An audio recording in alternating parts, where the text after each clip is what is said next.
Bonjour les amis, je vais vous faire aujourd'hui une vidéo qui me désespère. Je vais vous expliquer pourquoi elle me désespère, parce que je pense que j'en ferai une avec à peu près la même construction dans quelques jours.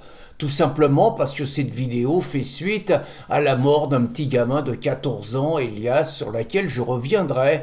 Mais cette mort ne fait que succéder à des dizaines et des dizaines d'autres. Je vais vous parler des 3 dernières, plus celle-là qui me reviennent en mémoire. La petite Philippine, elle avait 19 ans. Elle était en pleine rue, à côté du bois de Boulogne, parce qu'elle étudiait dans une université à côté. La gamine se fait kidnapper en plein jour, elle se fait entraîner dans le bois de Boulogne.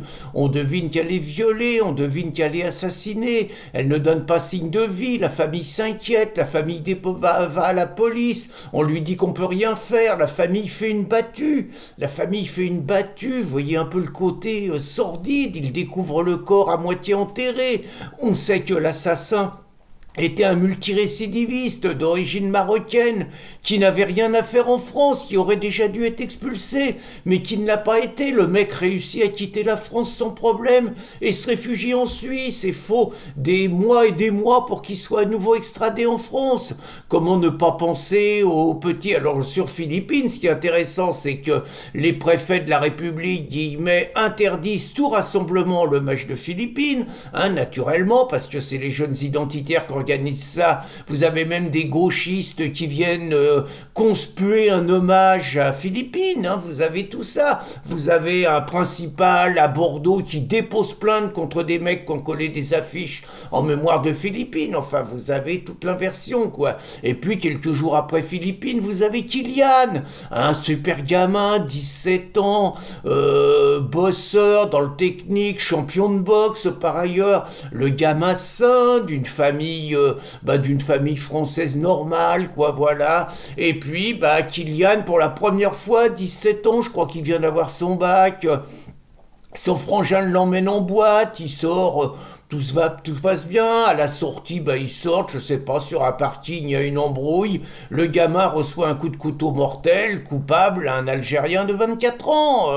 Lui, je sais pas s'il avait quelque chose à foutre en France, mais en tout cas, le môme, il est mort, quoi. Et puis, vous avez le môme Robin, il a 22 ans, il est peut-être pas parfait, il a fait des conneries, je crois qu'il s'est procuré des espèces d'euphorisants avec une fausse attestation. Bon, peut-être un petit con qui aurait mérité un coup de pied au cul, mais qui avait déjà rien à foutre en tôle et qu'une ordure de juge fout en tôle. Et après, le mec il se retrouve au Beaumet, ça se passe bien 3-4 jours, et après, qu'est-ce qu'on va le coller avec un Algérien complètement taré, qui avait dit qu'il tuerait quelqu'un, on le met en prison avec, le môme doit subir un martyre, un calvaire, il a peur, il alerte, personne ne bouge.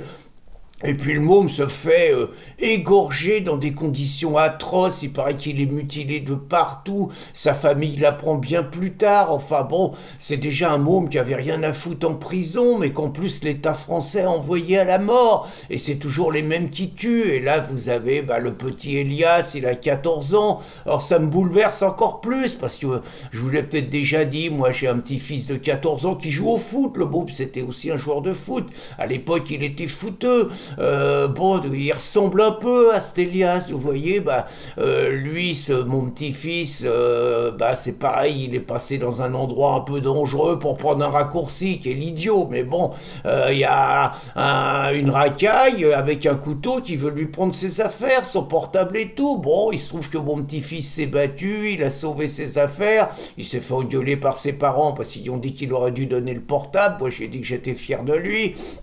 Bon, et là, le môme Elias, c'est pareil, un môme, 14 ans, il sort d'un entraînement de foot, 2 racailles, qui lui demandent son téléphone. Le môme, il a 14 ans, ils sont deux, ils sont sûrs de lui, il refuse de le donner, il reçoit un coup de couteau. Alors il paraît que c'est un coup de couteau à l'épaule.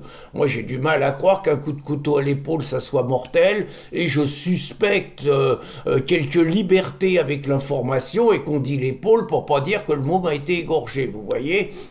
Autre truc extraordinaire, le Figaro appelle les deux assassins qui sont connus des services de police, 16 ans et 17 ans, il les appelle John et Léo. Vous voyez, extraordinaire, hein. Alors, Le Monde nous avait fait le coup d'appeler un Souleyman Vladimir, Darmanin nous avait fait le coup d'appeler toutes les racailles émeutières Kevin et Matteo, bah maintenant c'est John et Léo, pourquoi pas, allez, allez, après ils vont pleurer qu'on n'a plus confiance dans la presse, on n'a plus confiance dans les médias, sauf dans les médias alternatifs. Alors, chaque fois, c'est le même discours, chaque fois, c'est la même chose. Il est évident que les deux racailles, c'est des meuse, c'est tellement évident que c'est le profil qui coche toutes les cases, comme on dit.